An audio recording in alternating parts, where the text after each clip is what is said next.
more importantly, Sohail is the member of board Scientia, Scientia के advisory board के member हैं. And thank you, Sohail Yusuf, for joining us. And for 10th webinar, over to you. बिस्मिल्लाहिर्रहमानिर्रहीम सल्लल्लाहु ताला अलैहि वसल्लम। अल्लाह ताला मेरी ज़बान खोल दे, अल्लाह मेरी गिरा खोल दे कि मैं आप लोगों को, बच्चों को समझा सकूं। बहुत मजे की बातें होंगी और यकीनन आप कुछ ना कुछ गिव अवे लेके जाएंगे। और वेलकम यू। क्या आप मेरी प्रेजेंटेशन देख सक रहे हैं? हम स्टार्ट करते हैं। बिस्मिल्लाहिर्रहमानिर्रहीम। फौज बताइएगा। Visible everything. आप presentation भी visible. ओके। ये मैंने एक बड़ा खूबसूरत सा रात को पावर पॉइंट स्लाइड के अंदर बैकग्राउंड निकाला है और मेरी दुआ है कि आप भी चांद के ऊपर कदम रखें। ना सिर्फ आप चांद के ऊपर कदम रखें बल्कि आप आगे जाएं, आगे बढ़ें और पाकिस्तान का, अपने वालिदैन का, अपना नाम रोशन करें, इल्म और साइंस और तहजीब के अंदर आगे बढ़े मेरे दोस्तों। और अगर चांद पे कदम आप ना भी रखें तो फिर एक और चीज मैं आपको आगे बताऊंगा कि थियोरेटिकल फिजिक्स हम लोगों को घर बैठे किस तरह से जो है वो दुनिया की सैर करा सकती है। साइंस जर्नलिज्म देखिए, हम देखते हैं कि यार टीवी के ऊपर इतने 60 के करीब 70 के करीब चैनल्स हैं, लेकिन साइंस के प्रोग्राम कम है, हेल्थ के प्रोग्राम कम है। और हम नेशनल ज्योग्राफिक बहुत अच्छी तरह देखते हैं, हम लोग जो है वो डिस्कवरी चैनल देखते हैं। एक और बहुत अच्छा चैनल है PBS Nova, public broadcasting of science, उसके लिए बहुत पैसा खर्च किया जाता है। उनकी डॉक्यूमेंट्रीज देखे, बहुत मजे की होती है, बहुत जबरदस्त होती है। अच्छा, उर्दू में और पाकिस्तान की सारी जबानों से मैं मोहब्बत करता हूँ, पश्तो से, बलोची जबान से, पंजाबी, सराइकी, हाइको, ये सब हमारी जबानें हैं। और हम और इसके अंदर साइंस और टेक्नोलॉजी की बात होनी चाहिए, इसमें अखबारात होने चाहिए, इसमें पोस्ट होनी चाहिए, इसमें इंस्टाग्राम शेयर होना चाहिए। लेकिन क्यों जरूरी है साइंस? अच्छा, आगे चल के कुछ मेरे एक्सपीरियंस भी आएंगे और कुछ बातें भी होंगी। हाँ, साइंस राइटिंग क्यों इंपॉर्टेंट है? सबसे पहले तो बच्चों, आज का दौर जो है वो कम्युनिकेशन का दौर है। मैं आपको कसम खा के बताता हूं कि आप IT के अंदर आ जाएं, आप डॉक्टर बने, आप इंजीनियर बने, आप मस्जिद के खतीब बने, या आप अच्छे पेरेंट्स बनेंगे आगे चल के, या आप जो है अपने कॉलेज के अंदर कुलीग, अपने ऑफिस में कुलीग बनेंगे। आपको कम्युनिकेशन स्किल, अपनी बात पहुंचाने का तरीका, अपनी बात पहुंचाने का सलीका आना चाहिए। और राइटिंग से, ब्लॉग से ये चीजें खुलती हैं और ये आपको पे बैक करेगी। कभी भी आपको, आपकी मेहनत कुदरत के कारखाने में जाया नहीं जाएगी और आप आगे बढ़ेंगे। सबसे पहले साइंस राइटिंग की इंपॉर्टेंस। हम, इंसान सोचता है, इंसान आगे पीछे की बातें को सोचता है, इंसान सवाल करता है, इंसान किसी बात पे खुश नहीं होता, वो आगे बढ़ता है। एक प्याज का छिलका, उसके नीचे कौन सा छिलका होगा वो उतारता है, फिर उसके बाद उतारता है वो उसने एटम का दिल चीर दिया ताकि वो देख सके। क्यों? क्योंकि इंसान के अंदर एक तजस्सुस है, एक क्यूरोसिटी है। ये और जानवरों में भी है, ये हमने जेलीफिश में भी देखी है, ये हमने चिंपैंजीज में भी देखी है, लेकिन इंसान अबव ऑल है क्योंकि अल्लाह ताला ने हमें अशरफुल मखलूकात बनाया है। साइंस और technology only way of prosperity and quick progress. अगर आपको तरक्की करनी है, अगर आपको आगे जाना है, साइंस और टेक्नोलॉजी का आपको इल्म हासिल करना पड़ेगा किसी ना किसी दर्जे। अगर आप साइंस का कोई इल्म हासिल नहीं कर रहे, कोई भी बात नहीं है, आप कॉमर्स के आदमी हैं, आप आर्ट्स के हैं, आप चाहे बिजनेस करते हैं, तब भी आपको साइंस की मालूमात होनी चाहिए क्योंकि ये आपको इंटेलेक्चुअल कैपेसिटी बयान करती है। मैं कसम खा के कहता हूं कि मैंने बहुत सारा लिटरेचर पढ़ा है। और आप तो मिलेनियम्स के लोग हैं ना, कि 2000 बाद के पैदा होने वाले, या उससे, या 95 98 के अंदर पैदा होने वाले आप बच्चे, या 20-22 साल के होंगे। मैं आपको ये बताना चाह रहा हूं कि गुज़िश्ता 10 बरस में जितनी तेजी से कंप्यूटर साइंस के एक्सपर्ट्स करोड़पति हुए हैं, अरबपति हुए हैं, जितना पैसा आया है इस फील्ड के अंदर, और अभी AI का भी हम तारुफ करेंगे, तो आप ये देखिए कि टेक्नोलॉजी को अगर हम काबू में कर लें तो माशी खुशहाली और ताकत हमारी तरफ आएगी। नीचे मैंने एग्जांपल दी है। अच्छा, बच्चे सवाल करते हैं, बच्चों को सवाल करने दें, उनको साइंस की चीजें लाने दें। अच्छा, एक चीज मैं आपको दिखा रहा हूं, अगर क्या फौज ये नजर आ रही है आपको? यस। हाँ, ये किताब क्यों लिखी गई है? ये सिर्फ बच्चों के लिए है, जो प्राइमरी भी नहीं बल्कि KG1 KG2 बच्चों के लिए लिखी गई है। इसका बहुत अच्छा पोस्टर था, पोस्टर तो बच्ची ने लगा दिया मेरी दीवार पर, और इसमें माय फर्स्ट एलिमेंट्स के एलिमेंट से वाकफियत हो, अनासिर से। ये बहुत प्यारी किताब है सोलर सिस्टम के बारे में, ये कॉन्स्टलेशंस यानी कि सितारों के झुरमुटों के बारे में, और ये एबीसी ऑफ एलिमेंट्स, एलिमेंट्स की को ABC, A for argon, B for barium, C for carbon, so on so on so on. तो अब आगे जाइए, आपके सामने चौथे नंबर पर है माइक्रोसॉफ्ट, एप्पल और जायंट। एप्पल जो है वो 3 अरब डॉलर, 300 अरब डॉलर की कंपनी हो चुकी है, जो कि अब आगे कोई कंपनी नहीं है। 2022 के अंदर इसने ये रिकॉर्ड टाइम किया था। तो प्लीज, अगर बहुत अच्छी हम लोगों को साइंस, अगर हमें आगे जाना है, इस मुल्क को तरक्की देनी है, अपने आप की जिंदगी संवारनी है, जिंदगी को बामकसद बनाना है, तो इनको है। और कुरान मजीद फुरकान हमीद की 666 आयत मुबारका के अंदर भी अल तफक्कुर अल तस्खीर, क्या तुम सितारों को नहीं देखते, क्या तुम ऊंट को नहीं देखते, क्या तुम दरिया को नहीं देखते, क्या तुम समंदर को नहीं देखते, और क्या तुम अकल वाले नहीं हो, तुम अकल से काम नहीं लेते। इतना कहा गया है, इतना कहा गया है कुरान में भी, हमें अल्लाह ताला ने हुक्म दिया है। और यही वजह है कि बहुत जबरदस्त किस्म के साइंसदान हमारे यहाँ पैदा हुए। मेरे पास बेटियां बैठी हुई है बहुत सारी, आप लोगों को बता दूं, अभी वो स्लाइड में नहीं डाल सका। एक लड़की थी आज से 1000 साल पहले, मरियम अल अजलीलिया अल अस्त्रलॉबी। मरियम अल अजलीलिया अल अस्त्रलॉबी वो एस्ट्रोलॉब्स बनाती थी, जैसे सेक्सटेंट्स होते हैं, एस्ट्रोलॉब्स होते हैं, जो सितारों की पैमाइश करने में काम आते हैं। 21 मराहिल से गुजर कर वो उसको बनाती थी। आज भी उसके कुछ मॉडल्स दुनिया के अंदर रखे हुए, शायद कैम्ब्रिज में, इधर उधर। और वो उस जमाने में वो एक्सपर्ट थी। जब वो 1000 साल पहले उसने ये काम किया, तो आज के बच्चे क्यों नहीं कर सकते? इंस्पायरेशन लो यार, इंस्पायरेशन लो। और इसी तरह फातिमा अल फहरी थी। फातिमा अल फहरी की, अगर आपका मराकश के शहर फैज में जाना हो, तो वहां पर अल कराविया यूनिवर्सिटी है। कराविया यूनिवर्सिटी फातिमा अल फहरी ने तामीर की थी, इस्लामी दुनिया की सबसे पहली यूनिवर्सिटी। और वो कहते हैं कि रोजे से होती थी, तो एक मस्जिद में जाती थी, वो वहां पर काम होता था, उसको देखती थी, फिर वो अपने कॉलेज जाती थी, वहां पर जाता था, काम देखती थी। और आपको जानकर खुशी होगी कि ये यूनिवर्सिटी अभी भी है, और अभी भी इसकी इंचार्ज एक खातून है। तो हमें आगे बढ़ना है, हमें बुजुर्गों से एक्सप्रेशन लेना है और साइंस की तरफ जाना है। अब मेरा जरा सा काम बताते कि हम साइंस जर्नलिज्म क्या होती है, साइंस राइटिंग क्या होती है, और साइंस राइटिंग को कैसे करते हैं। ये एक और स्लाइड में लगा रहा हूं, ठीक है? अल्लाह मेरी आई साइड को क्या हो गया। हाँ, देखिए ऊपर लिखा हुआ है primary science to popular science. यार प्राइमरी साइंस जर्नल्स जो है ना, वो मैं आगे आपको दिखाऊंगा। जब भी कोई नई तहकीक होती है, पेटेंट होती है, रिसर्च होती है, चाहे वो कैम्ब्रिज में हो, ऑक्सफोर्ड में हो, नासा करे या उसको फर्मी लैब करे, वो उसको प्राइमरी जर्नल्स के अंदर, प्राइमरी साइंस जर्नल्स में छपाता है। इसके अंदर बहुत मशहूर जर्नल है नेचर, आपने देखे होंगे, अगर आप में से कोई बच्चे ने देखे हो, आपकी लाइब्रेरी में हो। फिजिकल रिव्यू है, और लेकिन उसके नीचे देखिए only for scientist, very technical. ये बहुत टेक्निकल होते हैं, मुश्किल होते हैं, और इनकी जबान सिर्फ एक्सपर्ट्स के लिए होती है। इसके अलावा नीचे वाली देखिए आप, जो ब्लू पत्थर है, और स्पेशल साइंस कॉन्फ्रेंसेस में भी इनको पेश किया जाता है, सेमिनार में भी पेश किया जाता है, प्रोसीडिंग में भी किया जाता है। अच्छा, मैं कहता हूँ ओरल कैंसर, मुंह का कैंसर, लेकिन एक एक्सपर्ट पता है क्या बोलेगा? Squamous cell carcinoma. तो हम देखते हैं कि साइंसदानों की लैंग्वेज अलग होती है और आम लोगों की लैंग्वेज अलग होती है।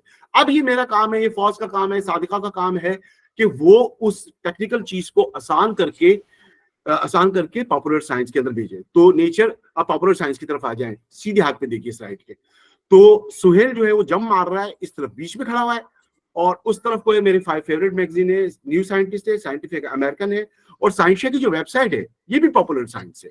उसके नीचे और आ जाए, न्यूज़पेपर है, यूट्यूब की वीडियो है, इंस्टाग्राम की पोस्ट है, एक्सप्रेस में हमने बहुत अच्छा साइंस का सेगमेंट शुरू किया था और अभी भी चल रहा है, और टीवी चैनल्स हैं और अखबार हैं। लेकिन अफसोस ये कि ट्रेन जर्नलिस्ट हो जो दोनों चीजों को समझे और दोनों चीजों को समझ के आगे बढ़ाए।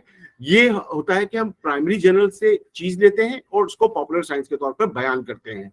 अच्छा, अगर साइंटिफिक फ्रॉड हो जाए, कोई आदमी झूठा दावा करे, जैसे कि हमारे यहाँ आपने देखा होगा कि पानी से चलने वाली कार का दावा किया गया था, तो उससे पहले सवाल अगर आपको आती हो साइंस जर्नलिज्म, तो आप उससे पूछेंगे कि आपने रिसर्च पेपर कहीं शाया करवाया? क्या ये दुनिया में काम नहीं हुआ है ना? तो कहीं आपने इसको पेटेंट कराया? हक के मलकियत पेटेंट कराना इंटरनेशनली भी और पाकिस्तान से भी और यूएस से भी कहां से करा सकते हैं, उसकी फीस वगैरह होती है, उसका एक प्रोसेस होता है। तो बच्चे समझ में आ रहा है? प्लीज मुझे बताओ ना, मैं बोले जाऊं? Yes sir. ओके, आगे चलते हैं। समझ में आ रहा है। God bless, thank you so much. अच्छा, अब मैं आपको मेरे दोनों फेवरेट जो मैगजीन है, और एक जमाने में बड़े महंगे होते थे, यू आर वेरी फॉर्चुनेट कि अब आपको ये पीडीएफ के अंदर 50 तरह की वेबसाइट्स पे मिल जाते हैं। ये इधर प्राइमरी साइंस जर्नल है नेचर, ये हाईली टेक्निकल है, और दूसरी तरफ न्यू साइंटिस्ट वो नॉन टेक्निकल है, लेकिन उसके लिए भी एक खास किस्म की अप्रोच की जरूरत होती है। तो हमारा काम ये होता है कि हम साइंस को आसान करके, खुद समझ के उसको नरम करें। आपने आपने देखा होगा कि जो चिड़िया के बच्चे होते हैं, चिड़िया अपने बच्चों को जब दाना डालती है तो उसमें थूक मिलाकर उसको उसको बारीक पीस के उनको देती है ताकि बच्चों को हजम करने में हो। तो हम उसको डाइजेस्टिव बनाते हैं, इजी बनाते हैं। यही हमारा काम है, यही मैं 20 साल से काम कर रहा हूँ। उर्दू में भी लिखता हूँ, अंग्रेजी में भी लिखता हूँ, और अगर आप अंग्रेजी में नहीं लिख रहे हैं तो कोई परेशानी की बात नहीं है। बलोची में लिखे, पश्तो में लिखे, पंजाबी में लिखे। मैंने 15 साल उर्दू में लिखा, अंग्रेजी तो मेरे बाद में। वो तो डॉन में मेरे दोस्तों ने मुझे कहा कि यार तुम्हें अंग्रेजी में भी लिखना चाहिए। अब मेरे 300-400-500 आर्टिकल अंग्रेजी में हो गए। ठीक है, क्लियर? अच्छा, साइंस क्यों जरूरी है आपको बताया, बच्चों के लिए, पाकिस्तान की तरक्की के लिए क्यों जरूरी है। आज अगर हमारे पास अच्छा हथियार होते, हम गजा का रॉकेट छुड़वा चुके होते। हम गजा के शहीदों को, गजा के मासूम बच्चों को, जिनको देख देख के रोना आता है। मैंने एक ब्लॉग लिखा, रोता रहा रोता रहा रोता रहा। फिर रात को मैंने कोई 12 बजे एक ब्लॉग लिखा, वो एक्सप्रेस पे छप गया। वो मैं शेयर कर देता हूँ, आप पढ़िएगा जरूर। तो वो था कि जहन्नम का नया ईंधन। अच्छा, मैंने उर्दू में पॉपुलर साइंस जर्नल्स के ऊपर काम किया। उसके अंदर सबसे बड़ा है एक साइंस डाइजेस्ट। इनके एडिटर का हाल में इंतकाल हुआ है, रजीउद्दीन सिद्दीकी, जो रजीउद्दीन खान, जो इनके रूए रवा थे। मैंने साइंस डाइजेस्ट के ऊपर काम किया था, मैं इसका एडिटर रहा था, लेकिन ये इस वाले का नहीं था। फिर हम दोस्तों ने मिलकर एक साइंस का मैगजीन निकाला। हमारे पास पैसे भी नहीं थे, हम अपने अपने घरों से किताबें ले आए, और वो था ग्लोबल साइंस। ग्लोबल साइंस का आपने शायद नाम सुना हो। उसमें बच्चों के सफात में देखता था, और यकीन करें पाकिस्तान के बच्चे इतने ज़हीन हैं, इतने प्यारे हैं, इतने अच्छे हैं कि मुझे पारा चनार के एक मदरसे से पेंसिल से लिखा हुआ एक लेटर आया, और उसने सवाल क्या पूछा कि रात को दरख्त कार्बन डाइऑक्साइड खारिज करते हैं, तो बताएं कि परिंदे जो घोंसले में वो मरते क्यों नहीं है। क्या सवाल है। और वो सवाल मुझे नहीं आया, मैंने इतना छांटा। फिर मैं एक एक्सपर्ट थी जो परिंदों की माहिर अमेरिका में, मैंने उनको मेल की। तो उन्होंने कहा कि सुहेल आप थोड़े से बेवकूफ लग रहे हैं। मैंने कहा क्यों? तो उन्होंने कहा कि दरख्तों से जो ऑक्सीजन खारिज होती है, वो रात को कार्बन डाइऑक्साइड और सुबह को ऑक्सीजन खारिज करते हैं, बहुत स्लो होती है। और आपके एटमॉस्फेयर में ऑक्सीजन ऑलरेडी मौजूद होती है, तक इसी यही वजह है कि वो मजे से रहते हैं, उनका दम नहीं घुटता। आगे चलो। ओके, ठीक है, कोई सवाल हो तो सवाल भी कीजिएगा, सवाल का जवाब का वक्फा भी होगा, बिल्कुल होगा। अच्छा, आगे चलते हैं। ये क्या हो गया? हाँ, मेरा तजर्बा ये है कि एक बच्चा अपनी जबान में सोचता है, अपनी जबान में बात करता है, अपनी जबान में गिनती पढ़ता है, अपनी जबान के अंदर रोता है। साइंस लिटरेचर हर जबान में होना चाहिए। अच्छा, बच्चों के अंदर मोहब्बत साइंस से जगाता है, और मैंने आपको बता भी दिया है कि मेरा ईमान मजबूत हुआ है साइंस पर। लोग कहते हैं ना साइंस पढ़ के ना, आपने देखा होगा कि कुछ लोग जो है ना ऐसी बातें करते हैं, वैसी बातें करते हैं। मैंने कहा भाई आपने, चाचा आपने आधी साइंस पढ़ी है, अब थोड़ा सा सही से पढ़ लो, और साइंस की लिमिटेशंस भी पढ़ लो, तो फिर पता चलेगा। अच्छा, बच्चे आपके घर में होंगे, उनको सवाल करने दें। तो तीसरा पॉइंट जो मेरे उल्टे हाथ पर है, साइंस लिटरेचर सिंधी में होना चाहिए, बलोची में होना चाहिए, पंजाबी में होना चाहिए, पश्तो में होना चाहिए, बरावी में होना चाहिए, पाकिस्तान की सारी खूबसूरत जबानों में होनी चाहिए। आप कैसे शुरू करें? आपको लिखने का शौक है, कहीं अखबार के अंदर है। आप, एक जमाना था कि अखबार वाले नहीं छापते थे, मैगजीन वाले नहीं छापते थे, एक एक महीने बाद छपते थे। अपना ब्लॉग शुरू करो, अपनी फेसबुक पोस्ट शुरू करो, अपने इंस्टाग्राम शुरू करो, अपनी अपनी रील्स बनाओ, साइंस के ऊपर जाओ। जब इतनी सारी फजूलियात लोग कर रहे हैं, तो आप इल्म का मोर्चा संभाल लें, आप इल्म की तरफ चले जाएं। तो जो बच्चे साइंस के ऊपर लिखना चाहते हैं, जो बच्चे साइंस की तरफ आना चाहते हैं, वो अभी से स्टार्ट कर दें। और मैं वापस स्लाइड पे ऊपर जाऊंगा। ये न्यू साइंटिस्ट को देखें। न्यू साइंटिस्ट, मेरे पास तो अभी कोई कॉपी नहीं है, कहीं से आप डाउनलोड कर लें, और इसकी छोटी छोटी खबरें ट्रांसलेट करने का शुरू करें। मैं, ये नहीं है कि ये इस प्रेजेंटेशन के बाद भाग जाऊंगा। आप, मैं आपको ईमेल एड्रेस दे देता हूँ, आप वो तर्जुमा करके मुझे भेज दें, सादिका को भेज दें। हम आपके जिंदगी भर के मेंटर हैं, जब तक अल्लाह ताला ने मेरी सांस रखी है भाई। ठीक है? हाँ हाँ। अच्छा, अब देखिए कि जरा सा मैं अपना काम बता दूं कि जो मैंने इसमें ट्रिब्यून के अंदर काम किया। अब ये देखें, आप देख रहे हैं कि इसकी इसकी सुर्खी पड़े बच्चे। कहाँ गई? कहाँ चले गया? अब देखिए कितना मुश्किल है, उसको समझना मुश्किल है क्योंकि ये नेचर में छपी है, टेक्निकल चीज है। Operational parameters optimization for the remediation of crude oil polluted water in floating treatment wetlands using response surface methodology. ये पाकिस्तान के डॉक्टर अफजल का काम है और उनके साथियों का काम है जो निमजी के अंदर होते हैं, फैसलाबाद के अंदर, और ये बहुत प्यारा काम है। आपने देखा होगा कि बड़े बड़े तालाब है, उनके अंदर गंदा पानी जमा हो गया है और उसको साफ करना दर्द, सर का दर्द बन जाता है। उसके अंदर हैवी मटेरियल्स भी है, उसके अंदर गैस की चीजें भी आ गई है, उसके अंदर तेल भी तैर रहा है, कैसे साफ करें। उन्होंने ये रिसर्च पेपर छपाया। अब मैंने इसको आसान जबान में करके अपने यहाँ छापा, जो कि ट्रिब्यून में छपा और एक्सप्रेस में उर्दू में भी छपा। ये देखिए, operational parameters optimisation of remediation, ये सुर्खी याद रखें, और ये देखिए, fresh from the lab a natural remedy for water pollution. Very very simple. ऊपर वाली सुर्खी कितनी टेक्निकल थी, मुश्किल थी, और नीचे वाली सुर्खी कितनी आसान है। आपको समझ में आ रही है? बोलो ना यार, कोई बोलो। Yes sir. Okay okay. तो बच्चों, हमारा काम यही है कि मुश्किल चीज को आसान करके बच्चों आम आदमी के सामने, ताकि उसको ठेले वाला भी, एक सब्जी वाला भी समझ ले और उसको बच्चे भी समझ ले। एक और एग्जांपल देता हूं आपको, फिर आपको बताता हूं कि पाकिस्तान में अगर हम साइंस को अच्छी तरह लिखें तो उसका असर क्या होगा। ये देखिए, टुवर्ड्स ये एक बहुत ही ज़हीन खातून है, आयशा जैब, और उनके बहुत सारे साथी हैं, और ये पिंडी में होती हैं, पिंडी में कॉमसेट्स में होती है। तो अब देखिए इसकी सुर्खी, toward sweetness classification of orange cultivars using short wave NIR, NIR मतलब नियर इंफ्रारेड स्पेक्ट्रोस्कोपी। ये कितना टेक्निकल सब एक वर्ड है। इन्होंने क्या काम किया है, ऑरेंज को, माल्टे को और फल को, और ये ऑरेंज और माल्टे और किन्नू, इनको छुए बगैर, काटे बगैर अंदाजा लगाना कि कौन कितना मीठा है, कौन कितना मीठा नहीं है। क्या कमाल का काम है, पाकिस्तान का काम है। ठीक है, नेचर में छपा। अब मैंने उसको आसान करके किस तरह से छापा, ये देखिए। Pakistani scientist develop AI method to determine citrus fruit sweetness.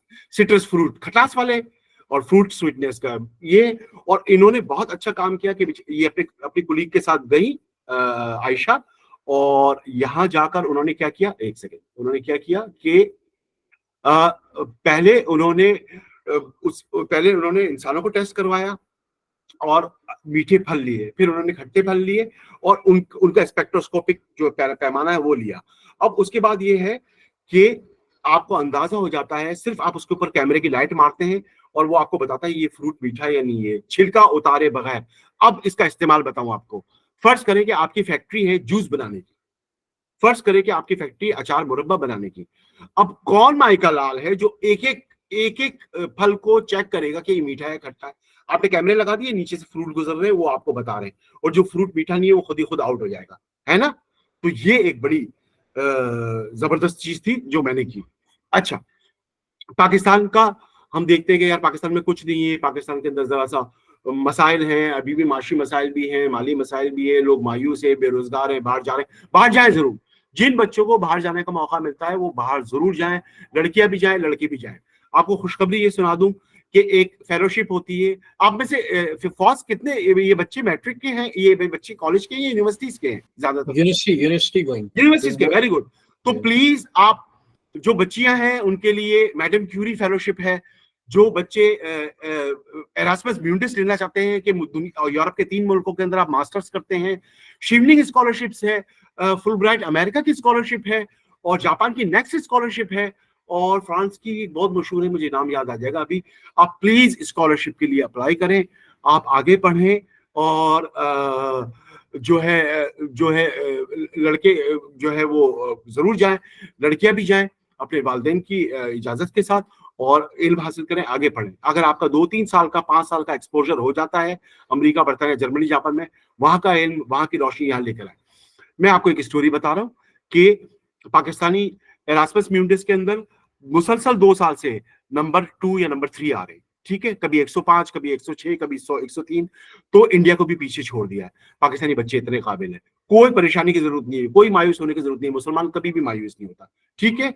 इंसान की जिंदगी में मुश्किल आती है, इंसान की जिंदगी में तकलीफें आती हैं, लेकिन इंसान उसको जो है वो आगे झेलता है, और ये आपको ऊंचा उड़ाने के लिए आती है, आपकी हिम्मत बढ़ाने के लिए आती है। एक स्टोरी देखिए, ये मैंने छापी थी, इसका ये पहले पढ़िए और इसको देखिए ये क्या चीज है। पाकिस्तान में बहुत कॉमन है डायबिटीज, और पाकिस्तान में कोई हजारों लोगों के हाथ पांव कटते हैं, क्योंकि डायबिटीज से खून की रगें कमजोर हो जाती हैं। जब खून की रगें आपकी कमजोर होगी तो हाथ पांव के अंदर आपको सनसनी हो जाएगी, ठीक है। और मैं इस वक्त डायबिटीज पे, मेरी 51 एज है, मैं डायबिटीज पे 5.7 HbA1c पे पहुंच चुका हूं। मेरे हाथों के अंदर भी झंझनाहट होती है, तो मैं इसका इलाज तो कर रहा हूं। अच्छा, a sweet miracle for diabetes patient, ये एक तरह का ये डॉक्टर मोहम्मद यार है लाहौर में। ये उन्होंने एक तरह की पट्टी बनाई है, जो समंदर में पाए जाने वाले ये होते हैं ना यार, केकड़े और खौल वाले जानवर, उनकी स्किन के अंदर, उनकी चाइटिन के अंदर ये पाया जाता है। उससे उन्होंने बनाया और ये इलाज किया। अब ये उसको उसको मार्केट भी कर रहे हैं। ये खबर हमारे यहाँ छपी एक्सप्रेस ट्रिब्यून में, ट्वीट हुई तो एक्सप्रेस ट्रिब्यून बाहर गई। तो डॉक्टर अहमद यार ने मुझे तकरीबन 2 महीने बाद, 2 हफ्ते बाद मुझे फोन कॉल करके कही कि आपकी स्टोरी छपी है, तो यूनिवर्सिटी ऑफ शेफर्ड इंग्लैंड में उन्होंने हमारे साथ कंट्रीब्यूशन का कहा है कि आप हमारे साथ मिलकर रिसर्च करें। देखो कितना फायदा होता है, साइंस राइटिंग का कितना फायदा होता है अगर आप अच्छा लिखें। तो दोस्तों, उर्दू में लिखने के लिए मैं आपको बताऊं, मैं वापस आपको यहां ले जाता हूं एक और स्लाइड के ऊपर, 1 मिनट। हाँ, मैं आपको ग्लोबल साइंस वापस दिखाना चाह रहा हूं, ठीक है। ग्लोबल साइंस पढ़कर अभी तक ये हमने 15 साल तक निकाला था, और हमने बहुत मुश्किल से इसको निकाला। ये छपता था उस जमाने के अंदर, खुद ही हम इसकी पेस्टिंग करते थे और इसको पाकिस्तान भर में बेचते थे। इसकी 9,000 10,000 तक सैलरी से पहुंच गई थी, और इसके इश्तेहार उसको नहीं मिलते थे। ये इश्तेहार पे नहीं था, सेल के ऊपर था।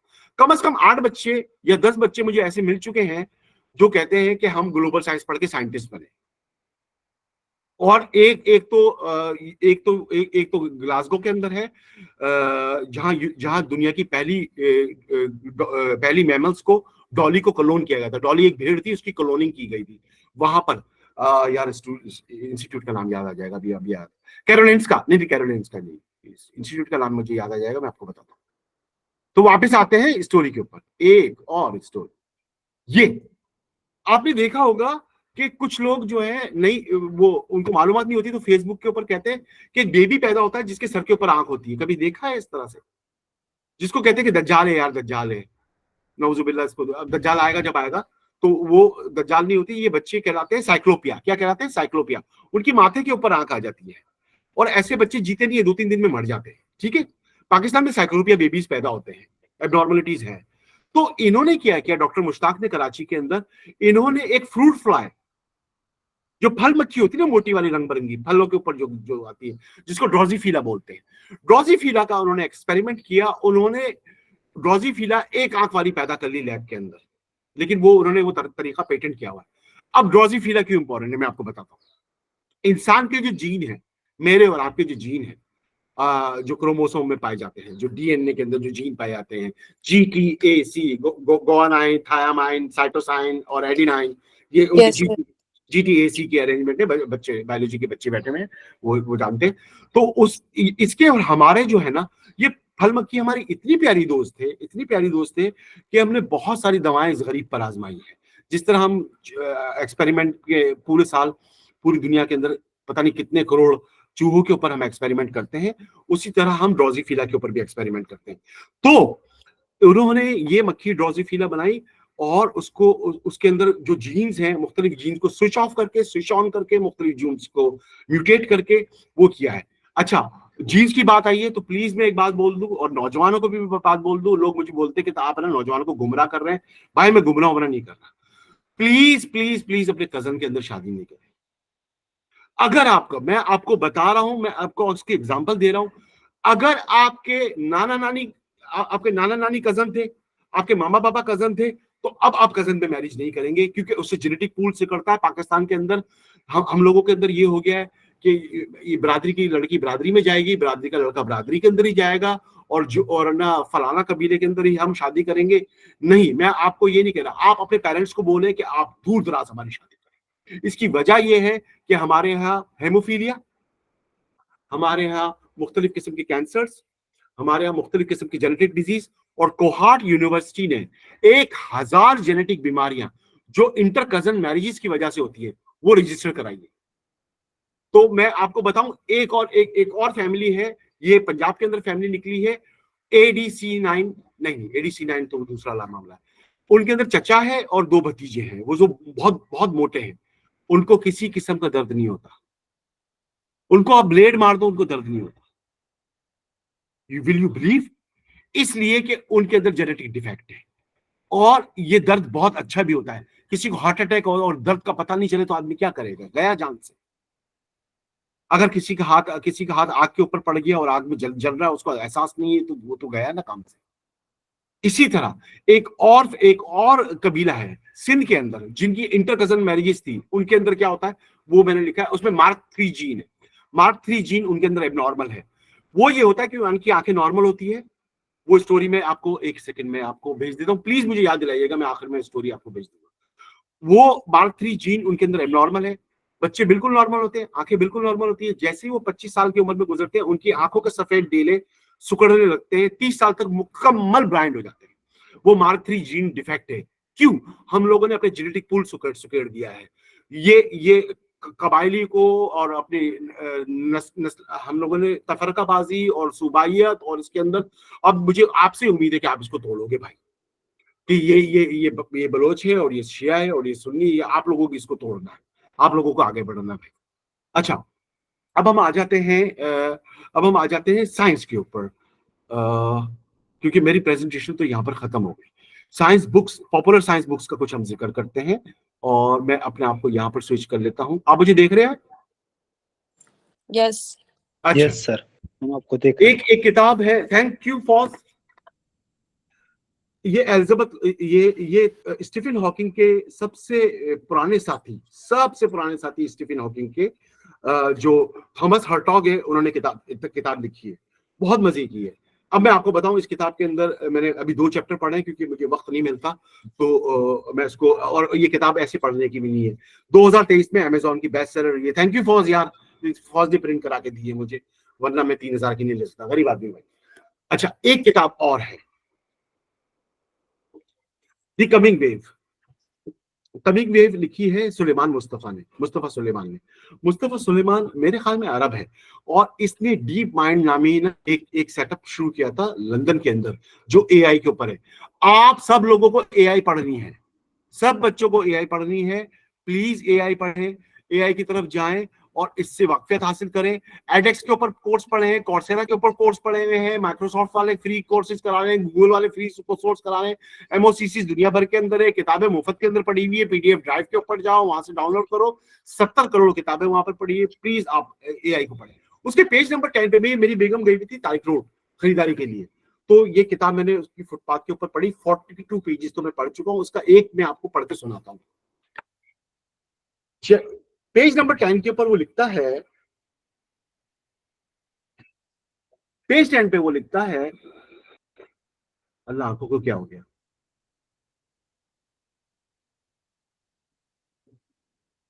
it is difficult to see the how nation states or corporation will be persuaded by the unilateral, नहीं blah blah blah blah blah, यानी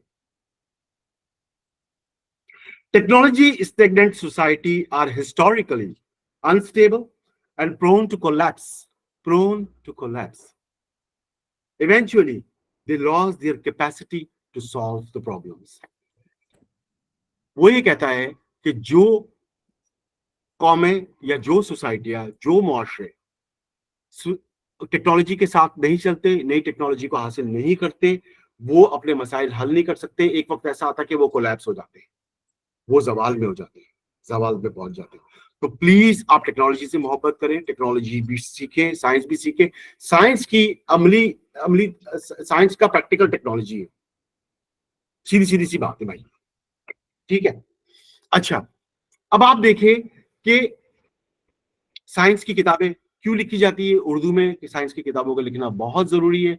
हमारे यहाँ अफसोस के इसकी मार्केट कम है, लेकिन मैं अभी साइंस से सवाल जवाब जो मुझे बच्चों ने ग्लोबल साइंस में भेजे थे, उसके ऊपर मैं किताब कर रहा हूँ कंपाइल, और उसका मैंने टाइटल भी बनाया था। टाइटल मैं आपको बाद में भेजूंगा। एक ऐसी किताब जिसने दुनिया को बदला और उसके ऊपर डॉक्यूमेंट्री बनी, ये कॉस्मोस थी। कार्ल सागान की बहुत अच्छी तरह जानते हैं। आप में से जिन लोगों को एस्ट्रोनॉमी का शौक है, आप लोग ने पढ़ी होगी किताब। इस किताब को पढ़कर पूरी दुनिया में 1 लाख बच्चों ने कसम खाई थी कि हम माहिर फल्कियात बनेंगे, एस्ट्रोनॉमी बनेंगे।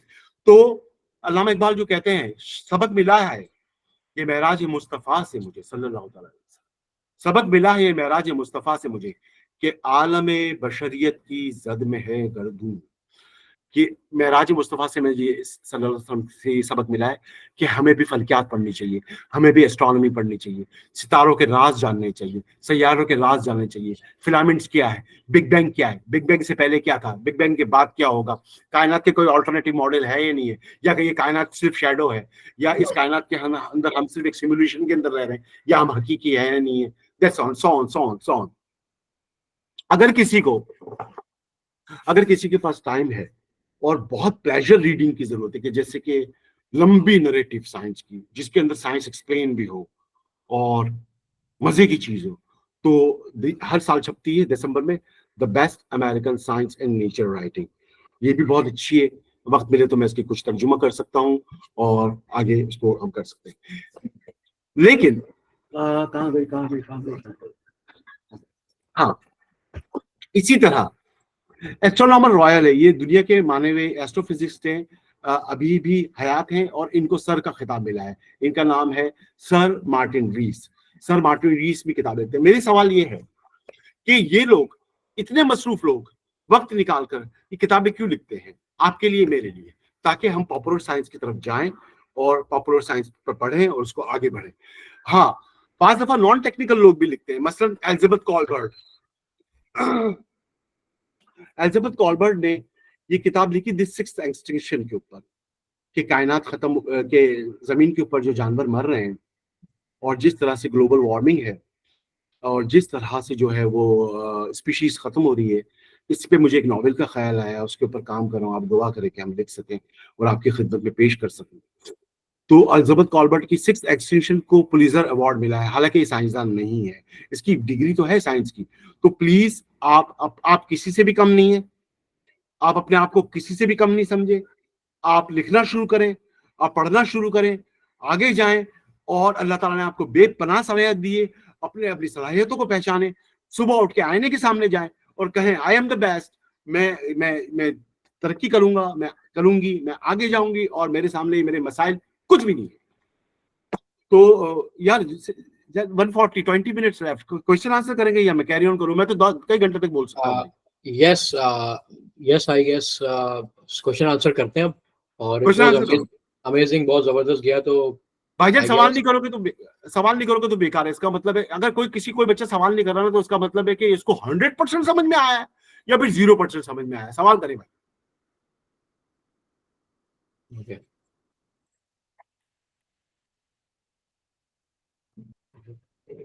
तारिक इकबाल, यस तारिक इकबाल। अल्लाह, तारिक मेरे कुलीग हैं, बहुत प्यारे। तारिक, अस्सलाम वालेकुम। अस्सलाम वालेकुम सोहेल भाई। अस्सलाम वालेकुम। तारिक कैसे सर खैरियत से? अल्हम्दुलिल्लाह। सर मेरा एक छोटा सा सवाल था। हुक्म करें। अल्हम्दुलिल्लाह शादी के बाद जाहिर सी बात है एक ऑफिस में, अभी तो फिलहाल मैं ऑफिस में हूँ। अच्छा, छोटे बच्चे जो स्टार्ट लेना चाहते हैं उनके लिए हमारे यहाँ जो एजुकेशनल सिस्टम है ना, हम सब उससे मायूस हैं। सबसे पहला मैं तो सबसे पहले मायूस हूँ। मैं उसकी वजह ये बताता हूँ कि बच्चों को सिर्फ स्कूल भेजा जाता है और वो अपने 4 या 5 घंटे स्कूल में पढ़ते हैं और वो किताबें पढ़ के वापस आ जाते हैं। उसके बाद वो खेल में लगते हैं। अच्छा, ना उनकी एजुकेशन के अंदर यानी स्कूल के अंदर उनको इस तरह की एजुकेशन दी जाती है, सिर्फ पढ़ाया जाता है। मैं छोटी सी अपनी बच्चे की मिसाल दूंगा। वो अभी 2nd क्लास में है और वो साइंस पढ़ रही है। साइंस पढ़ने के साथ साथ जो है ना वो बहुत सारी डेफिनेशंस लेके आती है, सवालात लेके आती है, प्लांट्स के हवाले से भी लेके आती है, दूसरी चीज़ों से भी लेके आती है। लेकिन मसला ये है कि हम उनको सही तरीके से गाइड नहीं कर सकते। तो मुझे 2 मिनट में बात हो, तो हम गाइड नहीं कर सकते उनको ना, क्योंकि हमारा एजुकेशन सिस्टम ऐसा नहीं है कि हम उनको बताएं कि क्या साइंस क्या चीज़ है। अब जैसे बच्चों के पेपर चल रहे हैं, छोटे बच्चों के भी चल रहे हैं, बड़ों के भी चल रहे हैं। कल मैं बैठा हुआ उसके साथ प्रैक्टिस कर रहा था, तो वो फोर्स के ऊपर जो है ना वो उन्होंने डेफिनेशन मेरे से पूछी, तो मैं फोर्स उसको समझा तो सका, डेफिनेशन तो मैंने उसको पढ़ा दी, सिखा दिया, लेकिन मैं मुतमईन नहीं हो पाया कि मैं फोर्स के बारे में क्या बताऊं, फोर्स क्या चीज़ है। इसी तरह बहुत सारी चीज़ें हैं जो कि हम नहीं प्रैक्टिकल में नहीं बताते बच्चों को, जो कि बतानी चाहिए, स्कूल सिस्टम में बताना चाहिए कि फोर्स क्या चीज़ है, छोटे छोटे प्रैक्टिकल कराने चाहिए।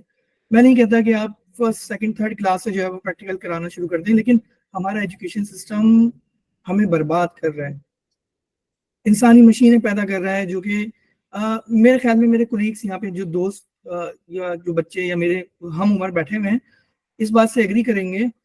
मैट्रिक करने के बाद उनको ये नहीं पता होगा कि उनको जाना कहाँ है, आया कि साइंस पढ़नी है, बायोलॉजिकल मतलब बायो पढ़नी है, इंजीनियरिंग पढ़नी है। हमारा स्कूल सिस्टम है ही नहीं इस काबिल।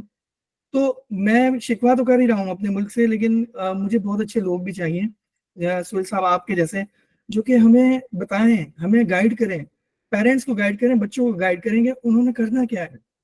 मैं बड़े अफसोस मुर्दा दिल के साथ ये बात कह रहा हूँ कि हमें जो है एजुकेशन सिस्टम के अंदर जो है नई चीजें मिलती हैं। मैट्रिक करने के बाद बच्चे जो है वो ढूंढ रहे होते हैं कि हमने करना क्या है।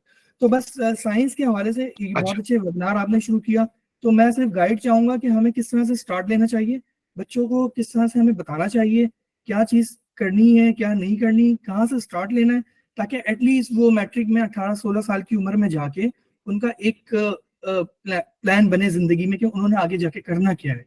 बस इसके ऊपर थोड़ा सा बात है, तो मैं बहुत आपका बहुत शुक्रिया। हाँ। आपके दो सवाल है। एक तो मैं बिल्कुल एग्री करता हूँ कि टीचर्स ट्रेनिंग होनी चाहिए, टीचर्स की ट्रेनिंग नहीं है। अच्छा, सिंध मेरा इलाका है, ये मेरा पूरा पाकिस्तान ही मेरा इलाका है, पूरा पाकिस्तान मेरा मोहल्ला है, लेकिन सिंध के अंदर जो है वो अभी एक रिपोर्ट आई थी और वो अलिफ ऐलान ने की थी कि 90% स्कूल्स के अंदर जो देहात के अंदर है उसके अंदर जो है वो ट्रेंड साइंस और रियाजी के टीचर्स नहीं है। अच्छा, आप स्टार्ट करें किस तरह से। मैं आपसे वादा करता हूं, मेरा एक यूट्यूब चैनल है, उस पर 6,500 सब्सक्राइबर है, मेरे पास रिसोर्सेज नहीं थे, मैं पाकिस्तान का सारा कोर्स लेके उसके ऊपर स्टार्ट कर दूंगा आसानी से, और शायद मैं रमजान के अंदर ही वीडियो शुरू कर दूं इंशाल्लाह, अल्लाह मुझे बरकत दे तो वो मैं लिंक हम शेयर कर देंगे इंशाल्लाह। अच्छा, दूसरा ये कि प्लीज आप छोटे छोटे एक्सपेरिमेंट से बच्चों को समझाएं और सवाल करना सिखाएं। अच्छा, कुछ चीजों का मैं आपको बता दूं कि बहुत सारे बच्चों ने मुझसे सवाल पूछा, साइंस के कुछ सवाल जो है ना वो कॉमन सेंस की भी होते हैं, वो साइंस के सवाल नहीं होते, वो कॉमन सेंस की भी होते हैं। एक बच्चा मुझसे पूछ रहा है, यार मैं कराची से हैदराबाद जा रहा हूँ या मैं कहीं जा रहा हूँ तो रोड तो सीधा सीधा है, दुनिया कहाँ गोल है। वो बच्चे को मैंने बुलाया, इधर आ, तो मैंने कहा कि वो रोड अगर तू कराची से हैदराबाद जा रहे हो या लाहौर से तुम जो है पिंडी की तरफ जा रहे हो तो भी रोड तुम्हें स्मूथ नजर आएगा, कर्व नजर नहीं आएगा। उसका ये मतलब नहीं है कि दुनिया गोल नहीं है, उसका मतलब ये है कि फिर मैंने इसको समझाया कि तुम्हारे मोहल्ले जितनी है गेंद लो, तुम्हारे मोहल्ले जितनी है गेंद, पूरा मोहल्ले जितनी गोल, और तुम वो चूंटी और तुम्हें मैं उसके ऊपर रख दूं तो तुम्हें कभी भी वो गेंद गोल नजर नहीं आएगी, वो तुम्हें बिल्कुल प्लेन नजर आएगी, क्योंकि वो बहुत बड़ी है और आप बहुत छोटे हो। यही वजह है कि वो गेंद घूम भी रही है, जमीन घूम भी रही है, तब भी नजर नहीं आ रहा। तो इस तरह से एग्जाम्पल से हम समझा सकते हैं। दूसरा सवाल, बच्चों का 9 या 10 के अंदर जाके इंटेंशन पता चल जाता है कि वो किस तरफ जाना चाह रहे हैं, उनके दिल को टटोले और पूछे। लेकिन मैं आपको बताऊं कि अच्छा टीचर है ना, प्राइमरी में और सेकेंडरी में आग लगा देता बच्चों को कि ना उसको बनने का क्या है। अगर वो अच्छा ऑरेटर है तो वो कहता है कि मुझे अपनी टीचर जैसा ऐसा बनना है। तो अभी भी उस्ताद की अपनी अहमियत है। तो बच्चों को जाके उसका इंट्यूशन देखना 8वीं या 9वीं क्लास के अंदर कि वो किस तरफ को है। बाकी हम कोशिश कर रहे हैं कि साइंशिया के प्लेटफॉर्म से, इसके प्लेटफॉर्म से कुछ एक्सपेरिमेंट के तौर पर हम कुछ चीजें ला सकें। नेक्स्ट फॉज प्लीज पूछे कुछ। Okay, Aliza, yes, please, पूछे। Yes, Aliza is a Assalamu alaikum, sir. I want to say, first of all, that I'm really happy to see someone in journalism that's so passionate about their work and that just know their things, you know. Sadika is a prime example from Balochistan. Yes, She is definitely. wonderful. But I guess journalists in general do come off as boring in general. But like you are very lively when you're speaking about stuff, you know. I want to ask that you've been in journalism for a long time, and especially in Pakistan, do you think there is a gender bias when it comes to articles or just women in general coming forth with their work? Unfortunately, I have no such experience of journalism bias, but there are glass ceilings and bias in every aspect. for genders. I do believe, because I worked in the very prestigious 4 years in Dawn and 7 years in Express Tribune. So these are the true prime examples of equal opportunities. But we need more inclusion of women. There are among the top science and climate journalists from Pakistan, all are women. Farhanaz Muazzam, Shabina Faraz, Afia Siddiqui, Afia Salam. These are wonderful women and doing so many beautiful work in context of climate change and gender. Kyunki when Aliza come to writing in science journalism, Yes. she will focus the problem of women, the problem of child, the problem of maternal issues. So we need more inclusion. तो मेरा ज्यादा मेरा तजर्बा नहीं रहा, लेकिन होगा। पाकिस्तान के अंदर खवातीन के हुकूक की हालत कोई बहुत अच्छी तो नहीं है, बहुत दुख की बात है, कोई बहुत अच्छा तो नहीं है। Yes. Thank you, sir. कायनात असलम ने हाथ खड़ा किया। कायनात, यस। मोहम्मद बशीर है, मोहम्मद बशीर बोले प्लीज। यस कायनात, प्लीज आस्क, पूछे। अच्छा, कायनात ने सिर्फ मुझे मैसेज किया। ओके, बशीर ने भी किया। Bashir, yes sir. कोई और अस्सलाम क्वेश्चन वालेकुम। प्लीज। वालेकुम सलाम। जी जी, क्या हाल है सर? बशीर बोले। सर जी, आज बहुत मजा आया, जर्नलिज्म के बारे में बातें हुई, साइंस के ऊपर बातें हुई है। मुझे भी बहुत मजा आया, मुझे बहुत मजा आया। Because you are interesting class था सर। मैं बेसिकली बलूचिस्तान से बिलोंग करता हूँ और मैं पीएस फिजिक्स कर रहा हूँ। सर जी, मेरा क्वेश्चन आपसे ये था कि आप जर्नलिज्म की बात कर रहे थे ना, कि हम लोग अपने मतलब आर्टिकल्स छापते रहे कि जर्नलिज्म एक अच्छी पेशा है, लेकिन हम लोग ऐसे सोसाइटी से बिलोंग रखते हैं, इस सोसाइटी से ताल्लुक है हमारा, कि वहां पर जर्नलिज्म चलता नहीं है। अगर हम कोई भी आर्टिकल छाप ले या कोई आर्टिकल लिख ले ना, तो हम उस आर्टिकल को सोसाइटी में किस तरह प्रोवाइड कर सके, उस आर्टिकल की तरफ लोगों को किस तरह राग़िब कर सके, सोसाइटी में उस आर्टिकल को किस तरह मतलब लोगों के सामने रख सके कि भाई इस आर्टिकल को पढ़ो, इसे आपको बहुत मजा आएगा। लेकिन इस तरह लोगों को किस तरह इस साइंस की जर्नलिज्म की तरफ मायल करें? जबरदस्त, बहुत बहुत जबरदस्त सवाल है। अच्छा, आपके सवाल के 3 जल्दी जवाब दे देता हूँ। एक तो मैं बिल्कुल एतराफ करता हूँ, आई डू बिलीव कि मैं बिल्कुल एतराफ करता हूँ कि पाकिस्तान के अंदर लिखे हुए की कदर नहीं है। पता नहीं क्यों है। किताबों पर किताबें लिखी जाती है, आर्टिकल होते हैं, जर्नलिस्ट चीखते हैं, लेकिन उसका कोई असर नहीं होता। अच्छा, अब आप क्या कर सकते हैं? आप चले जाएं, सोशल मीडिया को आप इस्तेमाल करें। आप इंस्टाग्राम अकाउंट जरूर बनाएं, फेसबुक अकाउंट जरूर बनाएं। प्लीज साइंस के ऊपर रील्स बनाएं, साइंस के ऊपर रील्स बनाएं, साइंस के ऊपर छोटी छोटी सी वीडियोस बनाएं और अपने चैनल को बढ़ाएं। और आपका चैनल इंशाल्लाह आगे जाएगा। और आप एज अ साइंस राइटर या एक रोशन ख्याल सहाफी जो मोहम्मद बशीर है बलूचिस्तान की सरजमीन से, और Balochistan is always close to my heart. ये वो जगह है। और जो दोस्त सुन रहे हो, मैं आपको बता दूं कि बलूचिस्तान की सरजमीन जो है, एक तो अफसोस के इसके साथ इंसाफ नहीं हुआ, तो बलूचिस्तान में मेहरगढ़ सिविलाइजेशन है, दुनिया की फर्स्ट एवर डेंटिस्ट वहाँ दरियाफ्त हुए हैं। और वहां पर लो कास्ट, मैं एक वो आर्टिकल शेयर कर देता हूँ। कैसे शेयर करूंगा, 1 मिनट, वो मैं शेयर कर देता हूँ कि एक वहां पर मेटल का एक तावीज मिला है जो 9000 साल पहले का है, और वो उस टेक्नोलॉजी से बनाया गया है जो आज तक नासा इस्तेमाल कर रहा है। वो खबर सादका ने भी लिखी थी और मैंने भी लिखी थी। तो प्लीज आप बशीर, आप हिम्मत नहीं हारें, आप दोस्तों के अंदर उसको शेयर करें, अपने हल्के में शेयर करें, अपना ब्लॉग बनाएं। कोई ना कोई आपकी बात जरूर सुनेगा, लेकिन उसका कुछ ना कुछ फायदा आपको अल्टीमेट होगा। आपका कम्युनिकेशन स्किल्स बढ़ेंगे, आपके लिखने का अंदाज बढ़ेगा, आपका इजहार का अंदाज बढ़ेगा। ये जरूर आप। थैंक यू सर, बहुत मजा आया। Thank you so much, God bless, thank you. अच्छा सोहेल भाई, कुछ क्वेश्चन हैं, आप अगर इसमें देखेंगे चैट के अंदर, मैं पढ़ देता हूँ। इंसिया का क्वेश्चन है, गुल का क्वेश्चन है, तो आप चैट के अंदर इंसिया का क्वेश्चन जवाब दे देता हूँ। ओके, इंसिया क्वेश्चन है, I would like to know how can I implement all teaching habits wise as a science student. I know which topic I want to write on, but it is hard for me to schedule as I don't have where to start now. Habits कैसे बनाए as a science writer? Yes, as a science writer, हाँ, थोड़ा सा मुश्किल काम है। Please spare your time spare your time 1 hours 2 hours in the morning, अच्छा रहेगा। रीडिंग, फर्स्ट रीड कर लें। यू नो कि मैंने आपके सामने जो बुक्स गुजारी हैं, ये बायोलॉजी की है, ये जनरल साइंस टॉपिक्स की हैं, ये मिक्स हैं, ये आपका एस्ट्रोनॉमी है और ये एआई के ऊपर है। प्लीज आस्क योरसेल्फ कि कौन सी चीज आपको ज्यादा समझ में आती है और किस चीज के बारे में पढ़ के आपको इंटरेस्ट होता है। तो अच्छा, मैं भी चूचू का मुरब्बा हूँ, मैं बायोलॉजी पे भी लिखता हूँ और साइंस पे भी लिखता हूँ और मैं ना केमिस्ट्री पे भी लिख रहा हूँ और ना इलेक्ट्रॉनिक्स पे भी लिख रहा हूँ। तो मैं तो पता नहीं क्या हूँ, जैक ऑफ ऑल हूँ। तो कुछ लोग सिर्फ एस्ट्रोनॉमी पे लिखते हैं। मुझे अमेरिका में खातून मिली, कॉन्फ्रेंस के अंदर था, उनका नाम था क्रिस्टीनिया। वो कहती है कि मैं 5 साल से सिर्फ कैंसर पे लिख रही हूँ। तो प्लीज आप ये देखिए कि आपको कौन सी किस टॉपिक के अंदर आपको इंटरेस्ट होता है, वो आपका रास्ता खुल जाएगा लिखने का।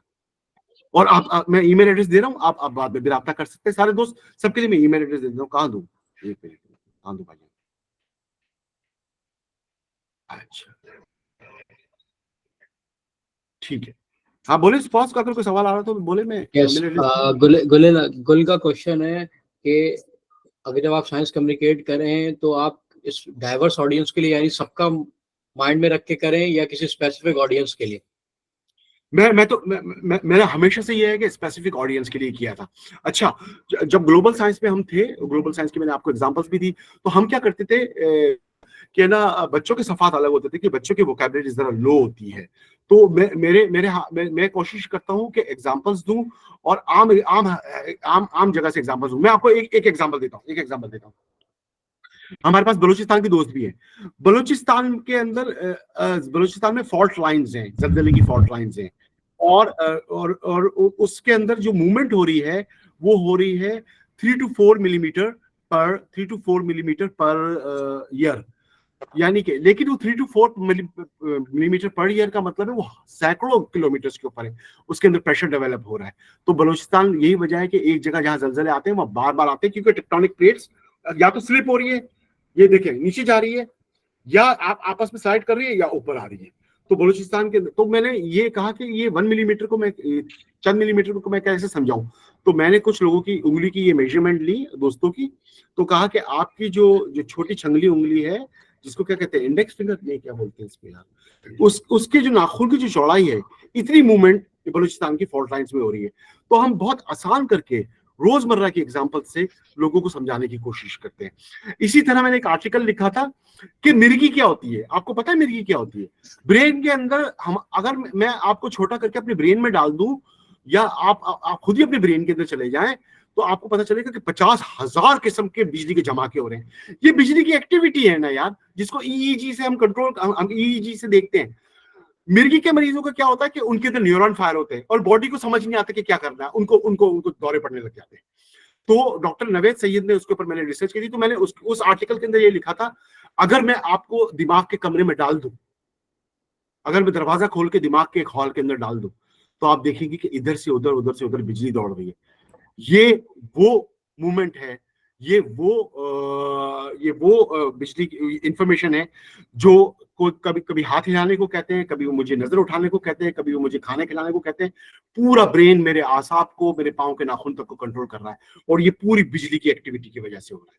तो हम आसान अंदाज में उसको समझाने की कोशिश करते हैं। Okay, I guess last question. हानिया ने भी पूछा।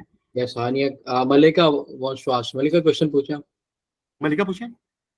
Malaika. अस्सलाम वालेकुम सर। वालेकुम सलाम मलिका। सर जैसा आपने अभी कुछ टाइम पहले बोला कि हमें एआई की तरफ जाना चाहिए, एस्ट्रोनॉमी और टेक्नोलॉजी वगैरह इस तरफ की तरफ जाना चाहिए। तो हम अब यूनिवर्सिटी स्टूडेंट हैं और हम अपने मेजर्स चूज़ कर चुके हैं। जैसे कि मेरा मेजर साइकोलॉजी है। तो हम जब स्टार्ट किया साइकोलॉजी, तो डिबेट यही है कि साइंस है या नहीं है। तो उस डिबेट के अंदर ही हम फंसे हुए हैं, साइकोलॉजी जो पढ़ रहे हैं या जो साइकोलॉजिस्ट हैं वगैरह।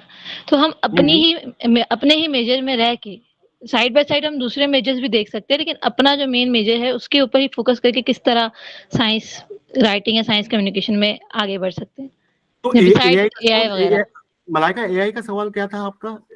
सर मेरा सवाल ये था कि आपने जैसे कहा कि हमें आज का जो जैसे अभी एआई और टेक्नोलॉजी और इस तरह की चीज़ें एस्ट्रोनॉमी बहुत हमें इन चीज़ों पे फ़ोकस करना चाहिए, इनका भी पढ़ना चाहिए। लेकिन जो हम मेजर सिलेक्ट कर चुके हैं टाइम नहीं होता। एक बात तो ये है कि अपना मेजर भी देखना है और साइड बाय साइड बाकी चीज़ें भी देखनी है। तो मेरा ओके क्वेश्चन ये ओके था कि जो हमारा अपना जो मेजर है हम उसके थ्रू कैसे देख सकते हैं? ओके अच्छा, सबसे पहले तो मैं अपने आर्टिकल्स की लिस्ट दे रहा हूँ। मलाइका ने 2 सवाल किए, बहुत जबरदस्त किस्म के, बहुत ही जबरदस्त, अच्छा हुआ सवाल ये आ गए। देखिए, एआई पढ़ने के लिए कौन से कोर्स की जरूरत है भाई? अभी तो कोई कराची के पाकिस्तान के अंदर तो कोई यूनिवर्सिटी मेरे ख्याल में तो एआई नहीं दे रही है। मैं अभी क्या है, अलीगढ़ इंस्टीट्यूट के अंदर वो जून के अंदर जाकर बीएस एआई शुरू करेंगे। तो क्या आईबीएम की वीडियोस खत्म हो गई क्या? क्या कोर्सेरा खत्म हो गई? ये लो कोर्सेरा लिख रहा हूँ बाबू, जरा जाके देखो एआई के, देखो इसमें क्या है। अच्छा एडेक्स देखो, और ये कोर्सेरा और एडेक्स भी लिख दिया मैंने। आप YouTube वीडियोस देख लें, आप एक्सपर्ट्स की किताबें पढ़ लें, आप एक्सपर्ट्स को जो जो एआई के टॉप के लोग हैं आप उनको ट्विटर के ऊपर फॉलो कर लें, एक्स के ऊपर फॉलो कर लें, उनसे सवाल करें, नहीं समझ में आता, और छोटी छोटी किताबें आप पढ़ें, और अल्लाह आप स्टार्ट हो जाएं। और अच्छा आप साइकोलॉजी की तरफ आ जाएं। अल्लाह की पनाह मलाइका, आपको अंदाजा नहीं है कि साइकोलॉजी की प्रॉब्लम कितने हैं हमारी खवातीन को यार, ओसीडी कितनी है। तो प्लीज आप ये बताएं कि ओसीडी क्या होता है। अच्छा आप फर्ज करें कि मलाइका ने एक आर्टिकल लिखा कि सुबह की धूप 11 से 12 हमारी खवातीन पर्दा करती है, मैं मानता हूँ उनके बदन के ऊपर धूप नहीं आती, कि घर के अंदर टी शर्ट पहनकर वो इस तरह से बैठ जाएं कि थोड़े बाजू उनके हो, उनके ऊपर धूप पड़ जाए और पर्दा भी रहे, तो वो धूप विटामिन डी बनाने में काम आएगी, उनमें डिप्रेशन कम होगा। तो मैं डॉक्टर इकबाल आफरीदी के पास कराची में गया था, उन्होंने कहा कि प्लीज आप खवातीन से कहें कि वो सुबह की धूप खाएं और शाम की वॉक करें। तो पाकिस्तान की खवातीन में साइकोलॉजिकल मसाइल बहुत है, तो आप ये आर्टिकल लिख दें, तो आप और किसी भी अखबार में छपवा दें। इसी तरह जो स्किज़ोफ्रेनिया है, इसी की तरह मुख्तलिफ फोबियाज है, उसके ऊपर आर्टिकल्स लिखें और उसकी अवेयरनेस बढ़ाएं। बिस्मिल्लाह। Thank you sir. और सर वैसे